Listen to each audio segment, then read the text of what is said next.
Hello friends, एक बार फिर आपको बहुत स्वागत है आपकी अपनी यूट्यूब चैनल डीएलएड वाला में। और दोस्तों, आज की इस क्लास में हम आपके लेकर हाजिर हो चुके हैं यूपी डीएलएड थर्ड सेमेस्टर 2018 के कंप्यूटर के इस प्रश्न पत्र को, जो कि 2018 की परीक्षाओं में आया था। आज की इस क्लास में हम यहाँ पर इसे सॉल्व करने वाले हैं। ये जो पेपर है आपका 25 नंबर का होता है, ठीक है, और इसमें आपको समय मिलता है 1 घंटे का पेपर को सॉल्व करने के लिए। इससे पहले 2016, 2017 और 2018 के जो पुराने प्रश्न पत्र हैं वो हम आपको ऑलरेडी इसी चैनल पर सॉल्व करा चुके हैं, जिसकी प्लेलिस्ट भी हमने आपको बना दी। UP DElEd third semester PYQ की जो प्लेलिस्ट है उसमें जाकर आप चेक कर लीजिए। पिछले सभी वर्षों के प्रश्न पत्र आपको यहाँ पर सॉल्व करा दिए गए हैं। तो आज की इस क्लास में यहाँ पर 2018 का जो कंप्यूटर का प्रश्न पत्र ये आपके लिए आ चुका है आपके सामने स्क्रीन पर, और इसे हम यहाँ पर सॉल्व करने जा रहे हैं। सबसे पहले ऑब्जेक्टिव क्वेश्चन को हम यहाँ पर देखेंगे। तो जितने भी नए भाई बहन हैं तुरंत चैनल को सब्सक्राइब करके बेल आइकन जरूर प्रेस करें, और इस क्लास को अपने अदर फ्रेंड्स के साथ भी जरूर शेयर करें, ताकि यार भाई बहन भी यहाँ पर हमारे साथ जुड़ सकें। और आज की क्लास का पहला प्रश्न आपके सामने स्क्रीन पर है। सूचना को स्थानांतरित करने की प्रक्रिया को क्या कहा जाता है? टोपोलॉजी कहा जाता है, प्रयोगशाला कहते हैं, फिर संचार कहते हैं, फिर आंकड़ा कहते हैं। तो जो सूचना होती है, जो इन्फॉर्मेशन होती है, उसे ट्रांसफ़र करने की जो प्रोसेस होती है उसे हम संचार कहते हैं। क्या बोलते हैं? कम्युनिकेशन कहते हैं। तो सूचना को स्थानांतरित करने की प्रक्रिया को हम संचार यानी कि कम्युनिकेशन बोल देते हैं। संचार वह प्रक्रिया जिसके द्वारा लोग अंतःक्रियात्मक रूप से अर्थ बनाते हैं। प्रेषक, माध्यम, प्राप्तकर्ता, संदेश तथा स्रोत संचार के ये सारे के सारे घटक भी हैं। अगले प्रश्न की ओर हम यहाँ पर बढ़ना है। प्रश्न संख्या 2 आपके सामने स्क्रीन पर है। इसमें आपसे पूछा गया कि संचार की प्रक्रिया में मूल तत्व क्या है? क्या सूचना का स्रोत है, या फिर प्रसारण है, फिर प्राप्ति है, या फिर उपरोक्त में से सभी है? तो जो संचार की प्रक्रिया होती है, जो यहाँ पर कम्युनिकेशन होता है, इस प्रक्रिया में जो मूल तत्व होते हैं ये सारे के सारे आपके मूल तत्व होते हैं। सूचना प्राप्त करना, सूचना के जो स्रोत होते हैं, सूचना की जो प्राप्ति होती है, और जो प्रसारण होता है, ये सारे के सारे यहाँ पर संचार की प्रक्रिया में मूल तत्व होते हैं। तो उपयुक्त सभी जो है वो इस सवाल का राइट आंसर हो जाएगा, उपयुक्त सभी। ठीक है, इसी के साथ बढ़े अपने अगले प्रश्न को। प्रश्न संख्या 3, सूचना यानी कि जो इन्फॉर्मेशन है उसका जो प्रसारण और प्राप्ति एक साथ संभव है, किस में संभव है? ये होता है आपका यहाँ पर ऑप्शन सी में राइट आंसर हो जाएगा, फुल ड्यूप्लेक्स में। किस में?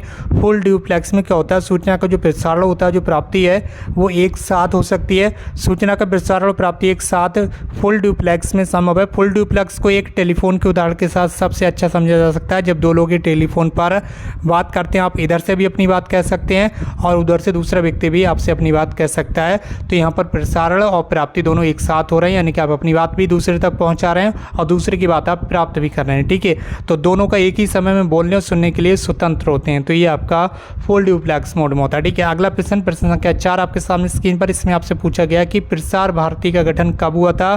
तो इस सवाल का राइट आंसर हो जाएगा 23 नवंबर 1997 में प्रसार भारती का गठन हुआ था। ऑप्शन बी इस सवाल का राइट आंसर हो जाएगा। जहाँ बताया भी गया कि प्रसार भारती नाम से स्वायत्त भारतीय निगम की स्थापना 23 नवंबर 1997 को नई दिल्ली को आकाशवाणी और दूरदर्शन की गतिविधियों के संचालन के लिए की गई थी। प्रश्न संख्या 5, एजुसेट का पूरा नाम क्या है? ये यहाँ पर आपको बताना होगा। इनके एजुसेट यहाँ पर क्या है ये भी आपको बताना होगा।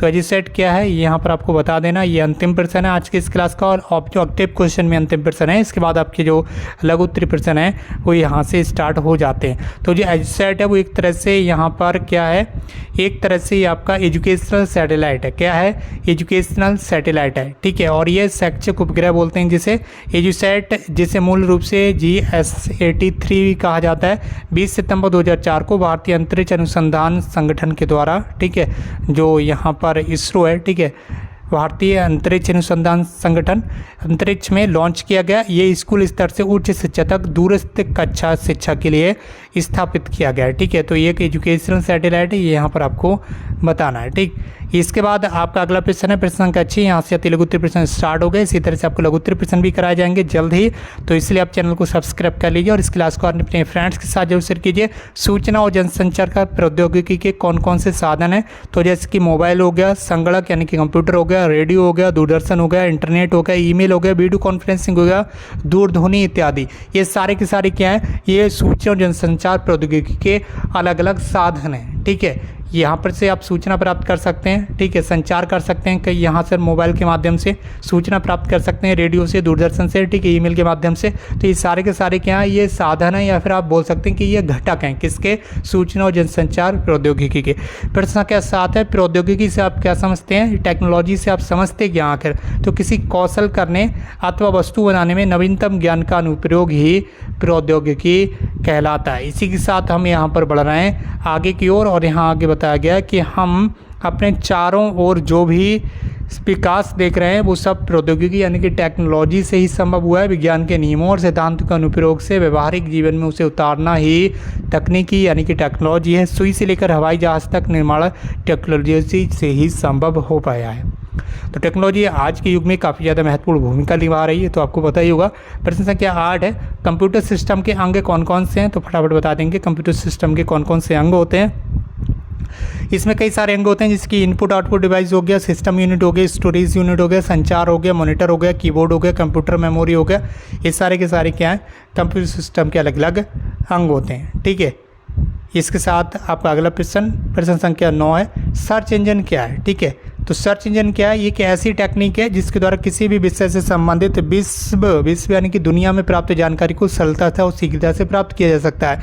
वर्तमान समय में इंटरनेट पर 100 से अधिक सर्च इंजन उपलब्ध हैं। इनमें से कुछ लोकप्रिय सर्च इंजन जैसे कि गूगल हो गया, याहू हो गया और विंग आदि, ये सारे के सारे क्या सर्च इंजन है। जब आप गूगल पर कुछ चीज़ सर्च करते हैं जो सर्च जानकारी मिलती है, तो जो गूगल है आपका वो क्या है, ठीक है, गूगल क्या है, गूगल एक तरह से आपका सर्च इंजन है। इसी तरह से आपका याहू हो गया, ठीक है, लेकिन आपके यहाँ इंडिया में काफ़ी ज़्यादा प्रचलित है ये गूगल।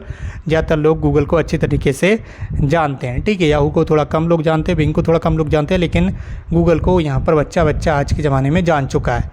कोई भी चीज़ होती है आप गूगल पर जल्दी से सर्च मार लेते हैं। प्रश्न संख्या 10 है, शैक्षिक रेडियो को संक्षिप्त में समझाइए। तो संक्षिप्त में ही समझाएंगे, कोई दिक्कत वाली बात नहीं है। प्रश्न संख्या 10 में आपसे पूछा गया कि शैक्षिक रेडियो क्या है। तो शैक्षिक रेडियो शैक्षिक उद्देश्यों के लिए एक माध्यम के रूप में रेडियो प्रसारण के उपयोग को संदर्भित करता है। ये एक मीडिया का एक रूप है जो श्रोताओं विशेषकर बच्चों और छात्रों की शैक्षिक सामग्री प्रदान करता है। शैक्षिक रेडियो कार्यक्रमों का उद्देश्य विषयों और विषयों की एक विस्तृत श्रृंखला को कवर करते हुए ऑडियो सामग्री के उपयोग के माध्यम से पढ़ाना और सूचित करना है, ठीक है। इसी के साथ आपका अगला प्रश्न है, प्रश्न संख्या 11 है।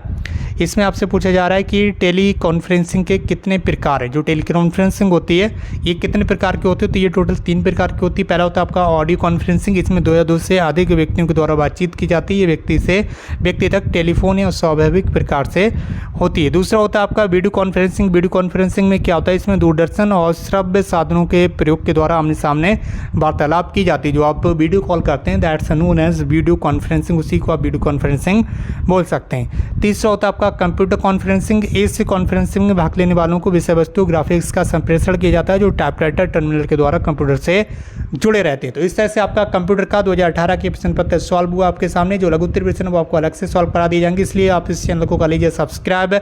इस क्लास को कीजिए अपने फ्रेंड्स के साथ शेयर। बाकी दोस्तों आज की इस क्लास को हम करते हैं यहीं पर समाप्त। हमसे जुड़ने के लिए बहुत बहुत धन्यवाद। Thank you so much for connecting with us.